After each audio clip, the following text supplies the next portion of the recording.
Em setembro de 2021 foi lançada a primeira edição do edital Favela Inteligente. Essa é uma iniciativa da FAPERJ em parceria com diversas instituições que visa a promoção do dinamismo econômico na comunidade da Rocinha, tendo como base a tecnologia, ciência e a inovação. Setores como saúde, educação, cultura, esporte e lazer, dentre outros, serão contemplados no edital. E para entender de que forma você pode participar desse projeto, vem com a gente para o programa Rio em Foco, que começa agora.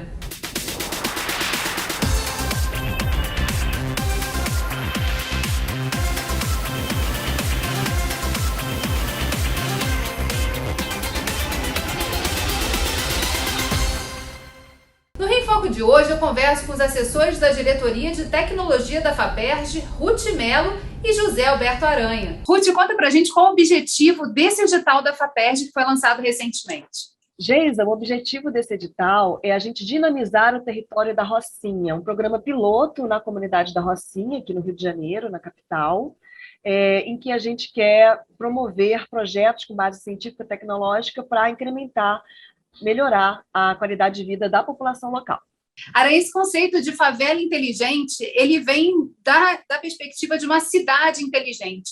Como tem sido, né, todo o direcionamento para se pensar territórios em que a gente consiga conectar instituições, pessoas e gerar conhecimento e informação a partir disso? Na realidade, o mundo inteiro estuda o que são as cidades inteligentes. E as cidades inteligentes é o uso da tecnologia e da inovação para o benefício das pessoas, para melhorar a qualidade de vida das pessoas.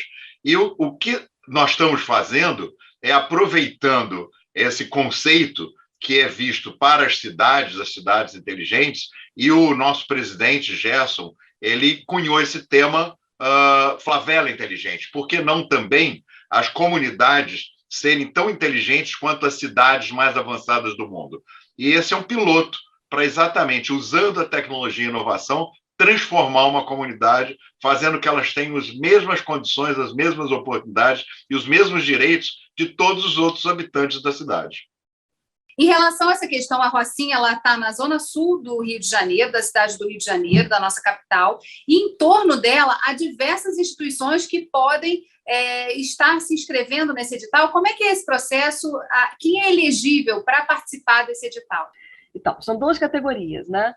A categoria de projetos, em que qualquer residente do estado do Rio de Janeiro pode propor, desde que tenha articulação com algum morador local, com algum comércio local, com alguma escola local, tem que ter alguma liga local para poder, inclusive, ser alguns critérios, né? Mas, em tese, qualquer pessoa pode propor um projeto, mesmo um projeto iniciado com o recurso da FAPERJ, sem problemas. E a outra categoria é de pesquisa. A gente vai escolher até três universidades do estado do Rio de Janeiro, com seus respectivos grupos de pesquisa, e eles vão estar acompanhando os projetos da outra categoria, dos projetos do território. Ruth falou de um ponto fundamental, né, da sustentabilidade.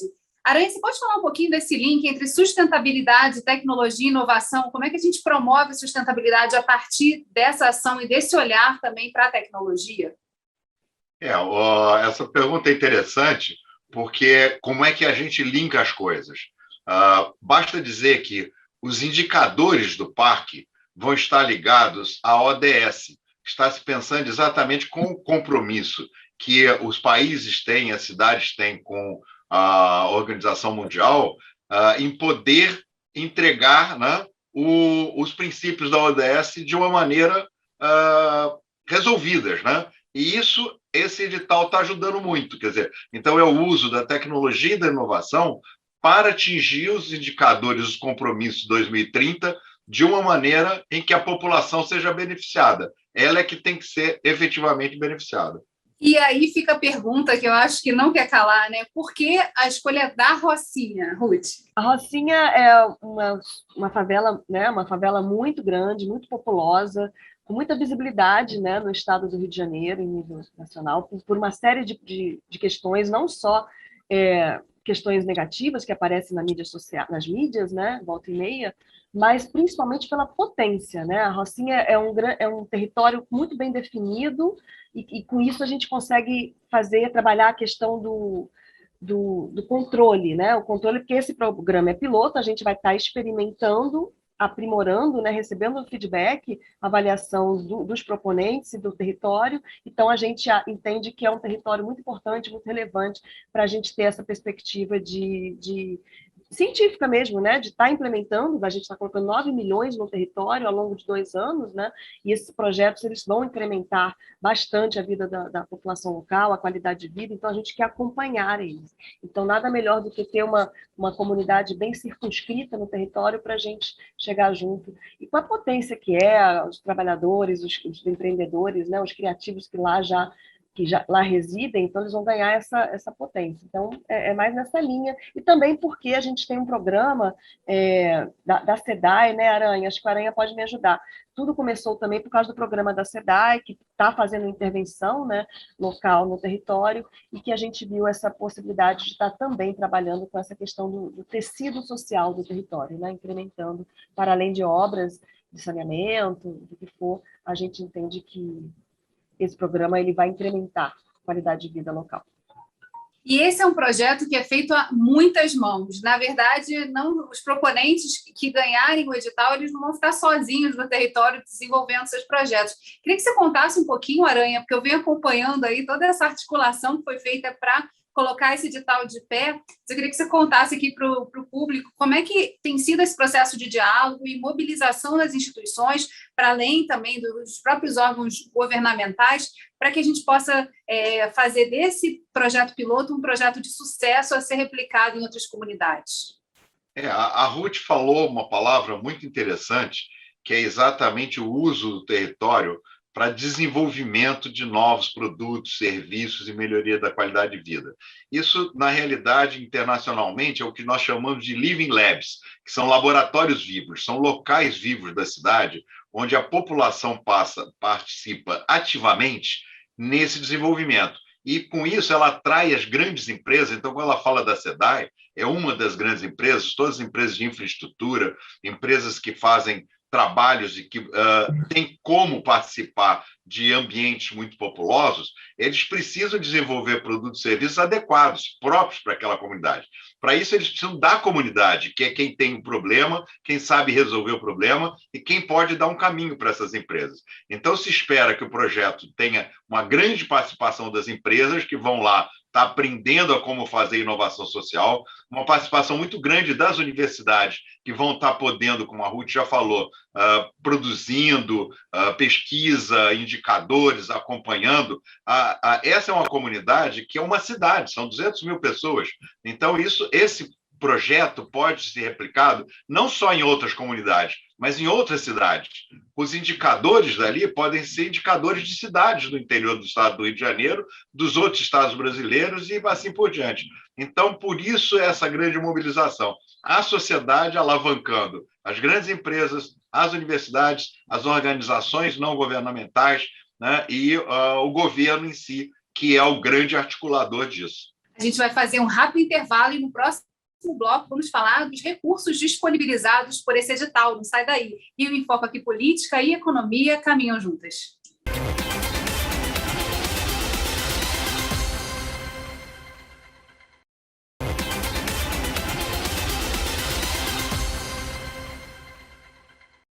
O edital Favela Inteligente prevê 9 milhões em investimentos em projetos para a Rocinha. Ruth, conta para a gente como é que estão divididos. Você falou que eram dois tipos de proposição. Conta para a gente como é que esses recursos vão ser disponibilizados e quantos projetos podem se inscrever nesse edital. Claro, obrigada, Geisa. São 9 milhões de reais, né? 500 mil reais por projeto, independente da categoria, o proponente pode solicitar até 500 mil reais, tanto em recursos de custeio ou de capital, ele tem liberdade para apontar tudo em capital, por exemplo, se quiser, ou recurso de custeio. Isso não importa. O que importa é que o orçamento que ele está pedindo tenha relação e mostre o quão indispensável é aquela rubrica orçamentária que ele está apontando, considerando aquele texto que é o projeto que ele apresenta, né? São duas categorias, como a gente falou, né? Elegíveis para apresentação de propostas. A categoria A, como a gente chama, envolve o apoio a projetos de 1 ano, que vão ser desenvolvidos ao longo de 1 ano, e podem ser projetos de extensão universitária, de iniciativas de organizações não governamentais, de empresas constituídas, desde que essas organizações tenham residência no estado do Rio de Janeiro, né? A categoria categoria B também pode apontar até R$ 500 mil. Essa categoria, como a gente explicou, é para grupos de pesquisa que vão estar acompanhando e gerando massa crítica, gerando indicadores, como a Aranha também desenvolveu aí. Só que para a categoria B são 2 anos. A gente justamente quer que eles comecem, né, justamente para fazer o processo antes e depois da intervenção da política pública no território. Então, por isso que eles começam antes, desempenham ao longo não só de 1 ano, e sim de 2, para poder eles verem o efeito no longo prazo da intervenção dessa política pública.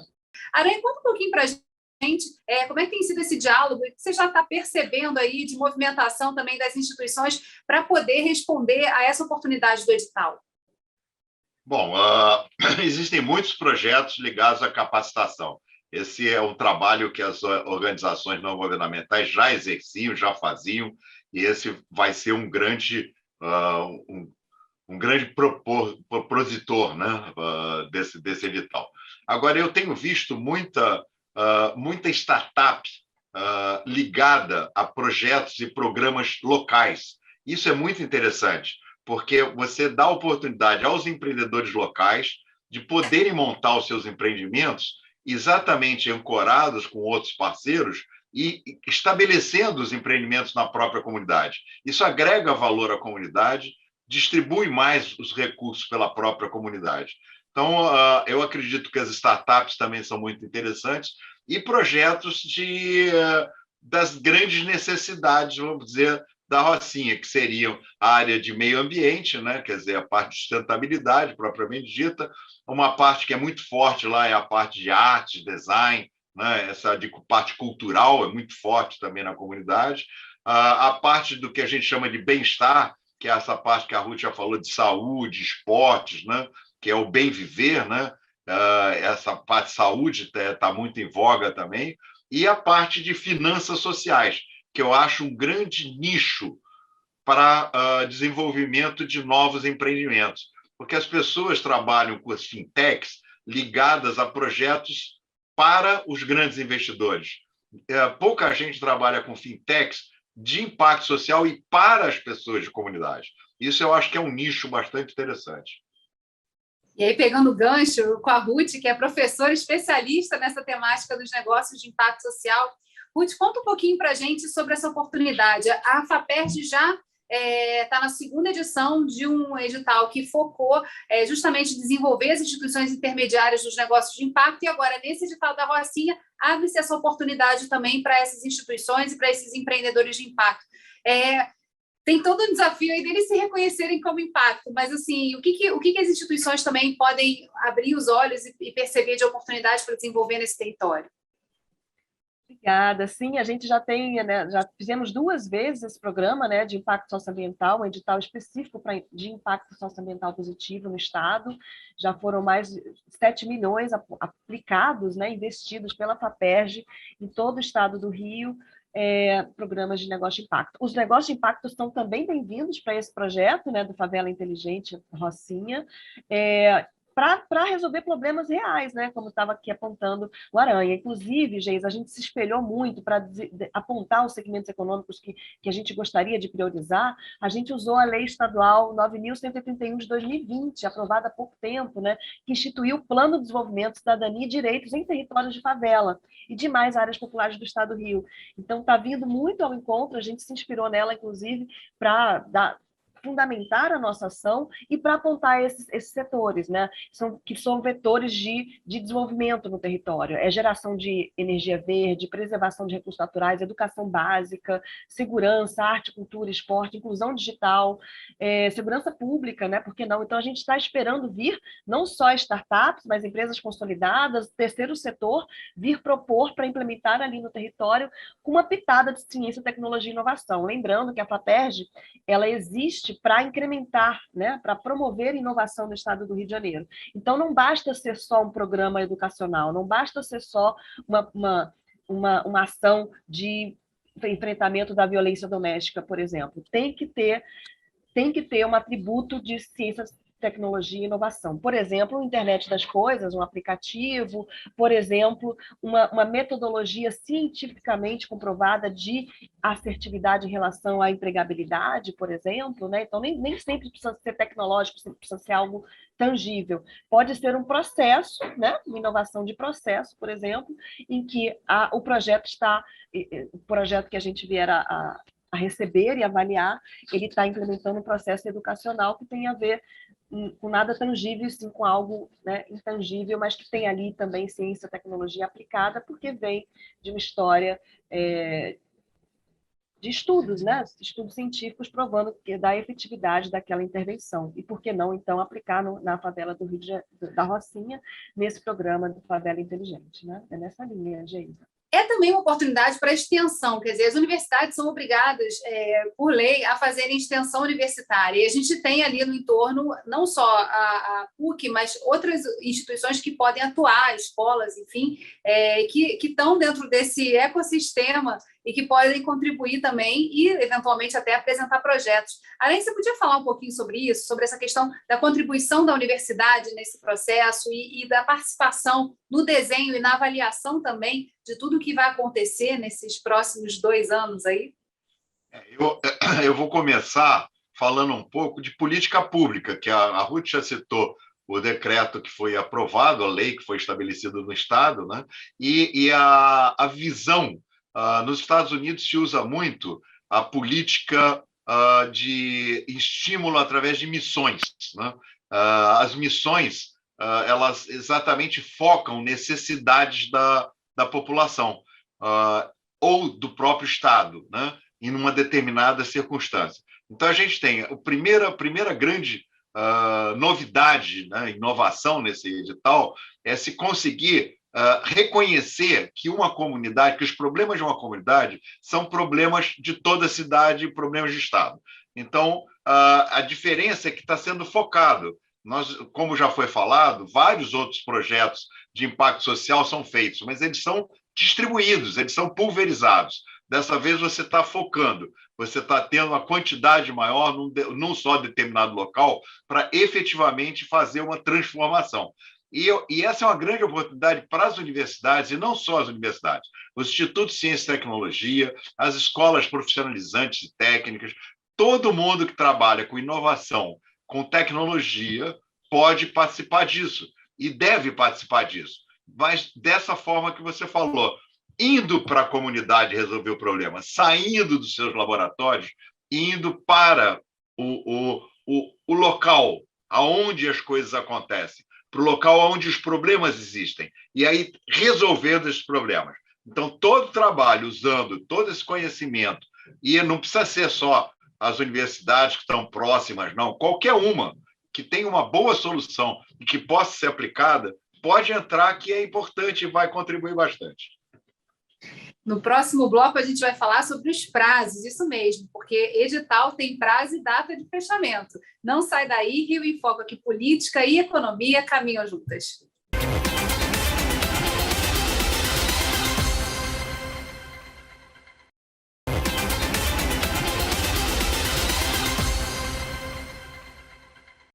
Estamos de volta com os assessores da Diretoria de Tecnologia da FAPERJ, Ruth Mello e José Alberto Aranha, para falar sobre o edital Favela Inteligente da Rocinha. Ruth, quais são os prazos? Isso é muito importante, começar a olhar o edital para já e começar a desenvolver esse projeto. Quais são os prazos? Até quando está aberto esse edital?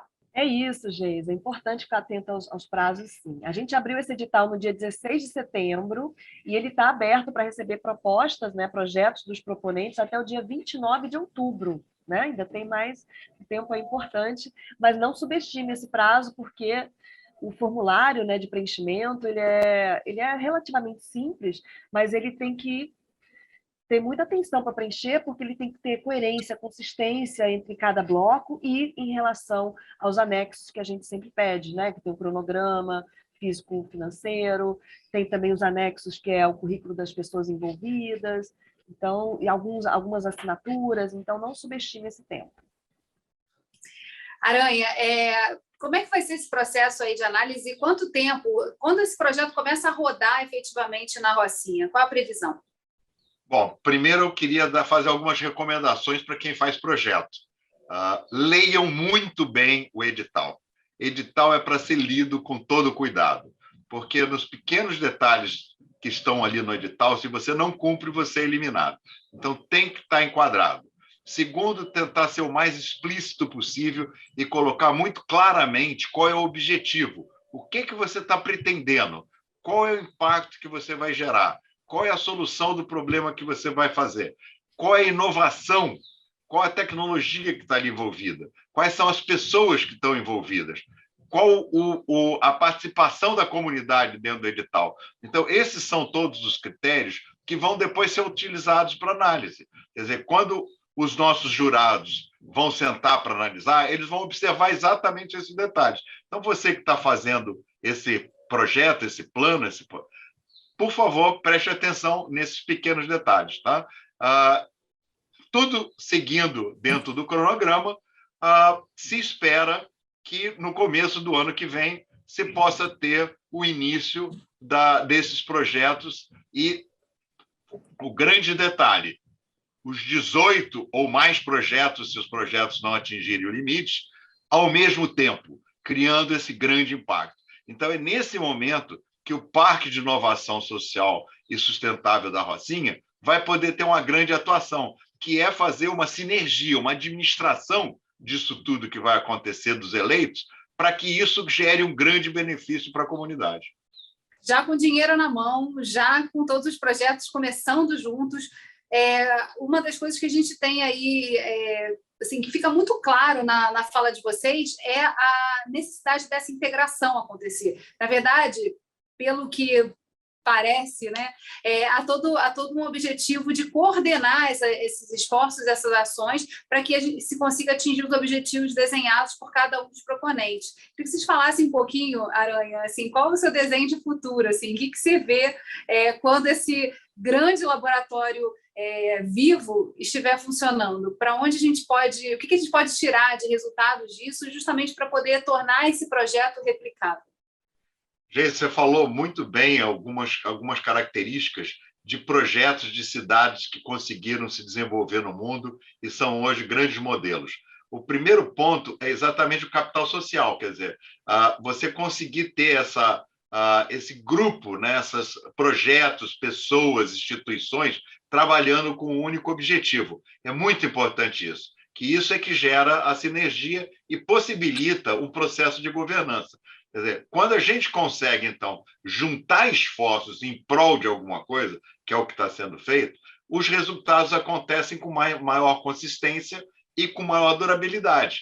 E não é para fazer um projeto para terminar numa determinada fase. O que se quer é conseguir, no processo, fazer com que a própria comunidade consiga assumir essa governança, tomar conta disso e conseguir fazer a sua própria gestão. Então, o que a gente quer é uma autogestão da comunidade do seu futuro. Quer dizer, ela determinando qual é o seu futuro, ela investindo em capacitação dos seus habitantes, ela conseguindo gerar mais empreendimentos, conseguindo recursos econômicos, conseguindo distribuir melhor esses recursos econômicos e conseguindo discutir de igual para igual para as outras cidades, que na realidade é como eu penso, que são esses outros bairros que estão em torno, mas de igual para igual. Um grande chamamento também que está sendo feito a partir desse edital na rua é justamente o de ajuda, né, a quem entende de como escrever os projetos, de como ler o edital, saber todos esses detalhes. Esse é um ponto super importante. Nem sempre a gente vai encontrar todo mundo já super sabido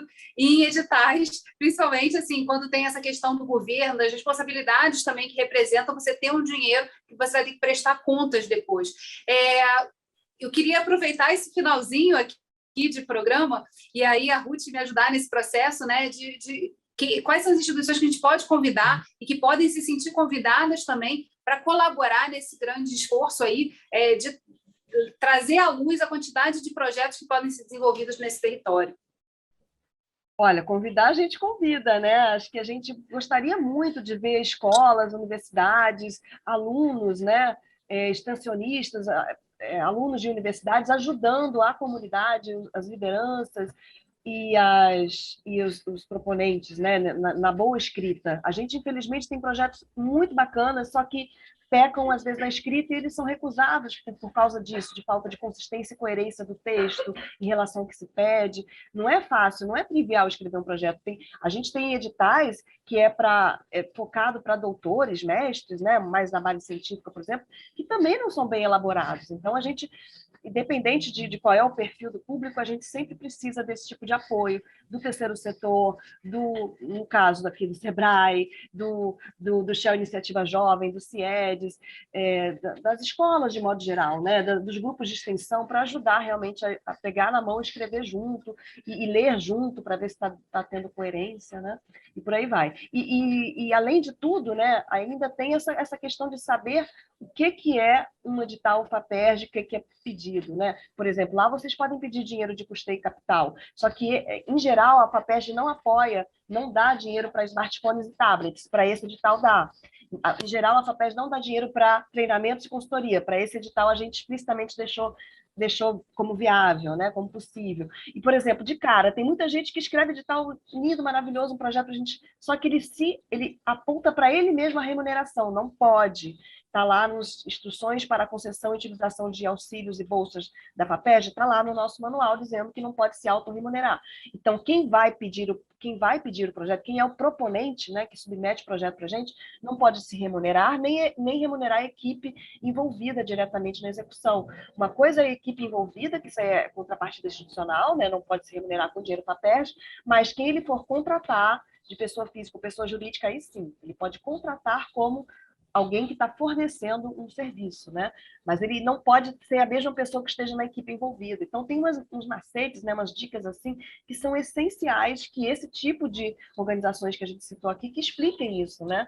Deixa isso bem claro. Então, o Aranha falou que tem que ler o edital de cabo a rabo. Tem, só que tem que também ler as instruções, esse manual de instruções da FAPERJ, né? Então, tem que estar sempre com as duas coisas ao mesmo tempo. Só que tem gente que já está tão safo, né, conhece tanto de FAPERJ, que por isso que é bacana estar junto com esses atores que já estão recorrentes, né? Já são recorrentes na FAPERJ para ajudar os outros que estão chegando. E agora, o mais importante é vocês darem o endereço, né? Como é que as pessoas acessam o edital, todas as informações, o cronograma, qual o caminho dentro do site da FAPERJ? Muito bem, obrigada. É faperj.br, simples assim, né? FAPERJ, Fundação de Amparo à Pesquisa do Estado do Rio de Janeiro, né? Nossa Fundação Carlos Chagas Filho. E lá dentro desse site tem o SISFAPERJ, é tudo por lá, é tudo dentro do sistema SISFAPERJ que você vai identificar a partir do site faperj.br. Toda a comunicação de esclarecimento é pela central de atendimento, a gente responde super rápido, mas toda submissão é tudo dentro do SISFAPERJ, não pode ser enviado por e-mail ou em anexo, não, é tudo dentro do SISFAPERJ, do sistema. Ruth, Aranha, muito obrigada por vocês terem aceitado o convite de vir contar aqui sobre esse edital, que a gente espera que seja sucesso, que tenha muitos projetos e que a gente possa ver esse laboratório acontecendo vivo na Rocinha como possibilidade de desenho para outros espaços. Como a Aranha falou, não só comunidades, mas outras cidades também aqui do estado do Rio de Janeiro. Parabéns aí pelo trabalho de vocês e aí a gente já deixa aqui o convite aberto para vocês contarem ano que vem como é que vai ser isso. Um abraço a todos. Sem problema. TV Alerj, Canal do Povo. Até a próxima.